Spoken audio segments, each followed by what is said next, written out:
오늘의 양식, 이 시간은 어제에 이어서 시편 23편 4절 말씀으로 계속 이어서 말씀을 전하겠습니다. 오늘은 색동옷이 찢겨지는 골짜기가 있을지라도 라는 제목으로 말씀을 전하겠습니다. 시편 23편 4절 말씀은 이렇게 말씀합니다. 참으로 내가 사망의 그늘진 골짜기를 다닐지라도 해악을 두려워하지 아니하리니 주께서 나와 함께 계시며 주의 막대기와 주의 지팡이가 나를 위로하시나이다 라고 했습니다. 우리의 지나온 생을 돌아보시면 인생의 우여곡절, 그것을 골짜기라고 한다면 그 인생 골짜기는 누구에게나 있습니다. 아직 굽이굽이 지나온 인생을 뒤돌아올 만큼 오랜 세월을 살지 않았을지 모르지만 인생의 우여곡절은 남자나 여자나 어린아이나 노인에 이르기까지 누구에게나 있기 마련인 것입니다. 하다못해 초등학교 다니는 어린아이들이라고 할지라도 나름대로 고민과 걱정과 밤을 뒤척이는 일들도 있다는 것입니다. 그러한 것들이 우리들의 인생 골짜기입니다.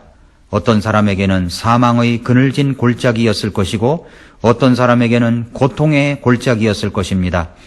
그런 사망의 그늘진 골짜기를 걸어갈 때에 누군가가 나를 인도해주고 감싸주고 돌봐줄 수 있다면 정말로 고맙고 감사하지 않겠습니까? 그렇게 인생 골짜기를 지나다 보면 인생이 어떻게 됩니까? 시편 90편 9절과 10절 말씀처럼 우리의 모든 날이 주의 진노 중에 지나가며 우리가 이야기를 듣는 것 같이 우리의 햇수를 보내나이다. 우리의 햇수의 날들이 70년이요 강건하면 80년이라도 그 햇수의 위력은 수고와 슬픔뿐이니 그 위력이 곧 끊어짐에 우리가 날아가 버리나이다 라고 했습니다. 정말로 얼마나 세월이 그렇게 빨리 지나가는지 깜짝깜짝 놀랍니다. 나이가 50대 중반쯤 넘어가면 한 번 아플 때마다 얼굴엔 주름살이 더해가는 것 같고 늙음이라고 하는 것이 성큼성큼 다가오는 것 같이 느껴집니다. 아니 실제로 그렇습니다. 인생이 살면 70입니다. 건강하게 살면 80입니다. 건강 수명이 80이라는 성경의 말씀입니다. 그런데 그 인생을 돌아보면 수고와 슬픔뿐이라고 말씀합니다. 아직 제 나이가 60이 넘지 않은 나이인지라 60이라고 말해도 저는 지금 깜짝 놀랍니다만 그만큼 7, 80에서 이야기하는 인생 이야기를 들려드릴 수 없지만 우리가 날아가는 것 같습니다. 흔히들 인생 나이처럼 속도감이 느껴집니다. 저는 2차선 지방 도로를 최고 속도로 달리는 것처럼 인생의 속도가 느껴집니다. 얼마나 빠른지 모릅니다. 야곱이 이집트의 파라오 앞에서 이렇게 말한 것을 기억하십니까? 창세기 47장 8절 9절을 보면 파라오가 야곱에게 이르되 그대의 연세가 얼마냐 하니 야곱이 파라오에게 이르되 내 순례길의 햇수의 날이 130년이니이다. 내 삶의 햇수의 날이 얼마 안 되고 험악하였으며 내 조상들이 순례하던 때에 그들이 누린 삶의 햇수의 날에 미치지는 못하나이다 하니라 라고 했습니다. 야곱은 그의 인생 130년을 살았는데 그 연세의 햇수의 날이 얼마 안 되지만 정말로 험악하였다고 말합니다. 다윗도 인생을 뒤돌아보니 인생의 깊은 골짜기를 정말 굽이굽이 돌아왔다는 사실을 알게 된 것입니다. 그래서 4절과 같은 말씀을 하고 있는 것입니다. 참으로 내가 사망의 그늘진 골짜기를 다닐지라도 이것은 내가 하나님을 목자로 삼고 예수 그리스도를 목자로 삼아 인생길을 걸어간다고 할지라도 그 길은 결코 평탄하고 푸른 투탕과 잔잔한 물만 기다리고 있는 것은 아니라는 사실을 말해주고 있습니다. 생각해 보십시오. 다윗만큼 하나님과 동행하며 하나님의 마음에 맞는 사람이 있었습니까? 하나님께서 그를 인정하시는데 하나님의 마음에 맞는 사람이라고 말할 정도였습니다. 그런 사람인데도 그도 사망의 그늘진 골짜기를 다녔었습니다. 그러니까 신앙생활 속에는 이런 사망의 그늘진 골짜기를 갈 때도 있다는 사실을 알아두어야 한다는 것입니다. 그런 시련의 때도 있다는 것을 알아야 합니다. 아니 하나님을 목자로 예수님을 목자로 삼아 따라가는데 왜 우리가 사망의 그늘진 골짜기를 가야 한단 말입니까? 어떤 답이 나오든 다윗은 고백합니다. 참으로 내가 사망의 그늘진 골짜기를 다닐지라도 예수님을 믿고 구원받은 하나님의 자녀일지라도 이것을 꼭 기억하시기 바랍니다. 우리가 예수님을 믿게 되면 모든 형통한 길을 보장해 주는 것은 아니라는 것입니다. 좁은 문으로 들어가야 하고 좁은 길이 나오는 것이 당연한 것이라는 것을 알고 있어야 합니다. 예수님을 믿고 구원을 받은 것은 우리가 약속의 땅으로 들어갔다는 말이 아닙니다. 이스라엘 백성들이 유월절과 홍해를 통과했다고 해서 약속의 땅에 들어온 것은 아닙니다.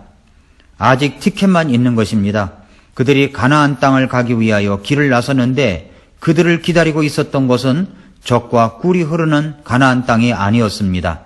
전쟁과 기근과 사망과 고난과 결핍이 기다리고 있는 광야였습니다.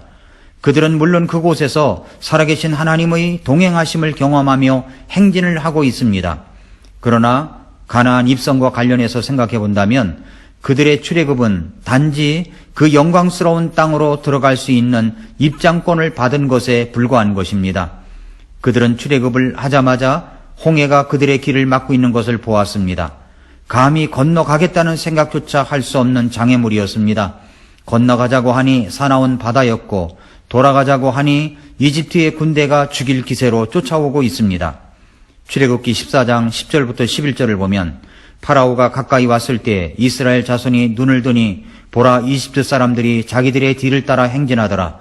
이에 이스라엘 자손이 심히 두려워하여 주께 부르짖었으며 그들이 또 모세에게 이르되 이집트에 무덤이 없어서 당신이 우리를 데리고 나와 광야에서 죽게 하느냐? 어찌하여 당신이 우리를 이집트에서 끌고 나와 이같이 우리를 대하느냐라고 했습니다. 그들은 바다가 길이 될 것도 모르고 무리가 하나님의 인도하시는 길이 될 것도 모르고 불평을 해대고 있습니다.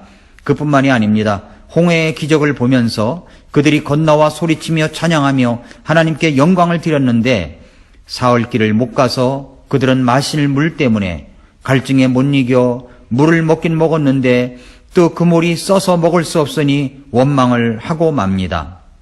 요셉이 입었던 옷을 기억하십니까? 요셉은 아버지가 특별한 옷을 지어 입혀주셨습니다. 채색 옷, 색동옷을 입게 했습니다.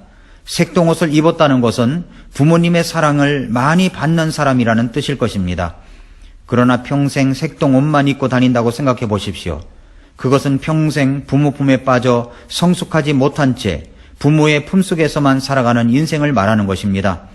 어떤 사람은 부모가 너무 입혀주어서 문제가 됩니다. 또 어떤 사람은 부모가 색동옷을 입혀주지 않아서 그 옷에 대한 상처 때문에 자신의 힘으로라도 어떻게든 만들어 입으려고 애쓰는 인생들도 있습니다. 그래서 대접만 받으려고 하는 것이 아니겠습니까? 그래서 남의 것을 빼앗더라도 나만 그 색동옷을 입으면 된다고 생각하는 것이 아니겠습니까? 만약 요셉이 색동옷만 입고 평생을 살아갔다면 어떻게 되었겠습니까? 남을 살리는 인생이 아니라 자기 집에서 자기만 잘났다고 생각하고 남을 부릴 줄만 아는 미성숙한 사람이 되었을 것입니다. 아마도 그렇게 살다가 색동옷을 입은 채로 7년 흉년대에 굶어 죽었을지도 모릅니다. 그러나 요셉의 색동옷이 어떻게 되었습니까? 그 옷에 대한 질투를 느낀 형제들이 갈기갈기 찢어버렸습니다. 그리고 그 옷의 주인공은 종으로 팔아버렸습니다. 청소년 시기에 일어난 일입니다. 약 13년 동안을 요셉은 30세가 되기까지 색동옷이 벗겨진 채로 살았습니다. 누가 그렇게 한 것입니까? 자신이 원해서 그렇게 했습니까? 아닙니다.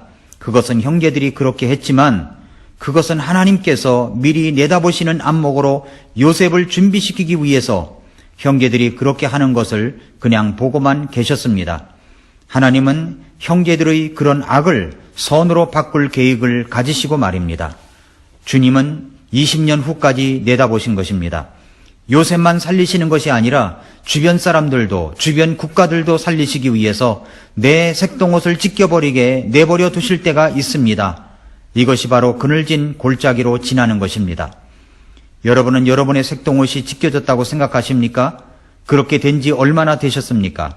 요셉을 보십시오. 17세 때 색동옷이 벗겨졌습니다. 그리고 노예의 옷이 입혀졌습니다. 노예의 옷을 입고 보디발의 집에서 총무로 일하면서 아마도 노예지만 총무의 옷을 입고 살았을 것입니다. 그러나 얼마 못 가서 그는 죄수의 옷을 입게 됩니다. 그리고 드디어 때가 되매 하나님께서 그에게 총리의 옷을 입히셨습니다. 그러나 여러분 이것을 꼭 기억하십시오. 요셉의 인생 속에서 하나님께서는 성공으로 가는 방법론을 가르쳐 주신 적이 없다는 것입니다. 그때마다 나타나신 적도 없으셨다는 것입니다. 요셉은 어떻게 할 것인가 하는 선택 속에서 자신이 그 길을 선택하였던 것입니다. 내가 내 색동옷을 찢은 사람들을 기억하고 그들을 향해 이를 갈며 분노하는 삶을 살 것인가? 아니면 그것을 통해 역사하시는 하나님의 뜻과 경륜을 자랑하면서 용서와 사랑의 삶을 살 것인가? 그것은 전적으로 당신의 선택에 달린 것입니다. 사랑하는 성도 여러분, 당신의 옷, 사랑받는 색동옷이 벗겨졌다고 생각하십니까? 당신의 그 옷이 갈기갈기 찢겨졌다고 생각하십니까? 그리고 당신이 입고 있는 옷이 노예의 옷이라고 생각하십니까? 그럴 수 있습니다. 그러나 그 다음에 하나님께서 더 좋은 옷을 주시겠다고 기대를 했는데 또 죄수의 옷을 입게 하셨습니다. 그러나 여러분 20년 후를 내다보시는 우리 주님께서 당신이 지금 입고 있는 옷을 벗기실 수가 있습니다. 원치 않는 옷이 자꾸 입혀지고 벗겨지고 입혀질 수가 있습니다. 그러나 조금만 기다리십시오. 그 그늘진 골짜기에서 주님께서 당신을 도우실 것입니다. 그늘진 골짜기에서 당신이 해야 할 것은 주님과 동행하는 일입니다. 예수님을 믿고 구원을 받은 사람들은 기도와 믿음을 통해서 예배를 통하여 하나님께 순종하는 삶을 살아가고 그러한 것들이 자신의 삶의 환경을 바꾸고 진로를 평탄하게 인도해 주시며 하는 일마다 복을 받아 그야말로 할렐루야 외치며 나아가기도 합니다. 믿음이 그렇게 만드는 것입니다. 믿음이 변화시키는 힘을 가져다 줍니다. 그러나 믿음은 우리의 삶을 단지 축복과 평안으로만 인도하지는 않는다는 것입니다. 오히려 믿음은 장차 나타날 영광스러운 유업을 소망하며 그 소망 때문에 가치 있는 고난도 견디고 의미 있는 시련을 이기며 하나님이 주신 목표를 찾아 살아가도록 힘을 주십니다. 우리는 그 속에서 그늘진 사망의 골짜기를 지나가기도 하는 것입니다. 그때 우리가 고백해야 할 말은 이것입니다. 주는 나의 목자시니 내게 부족함이 없으리로다. 주님이 당신의 목자이시라면 두려워하지 마십시오. 다윗처럼 중년의 고백으로 이어지시기 바랍니다. 참으로 내가 사망의 그늘진 골짜기를 다닐지라도 해악을 두려워하지 아니하리니 주께서 나와 함께 계시며 주의 막대기와 주의 지팡이가 나를 위로하시나이다.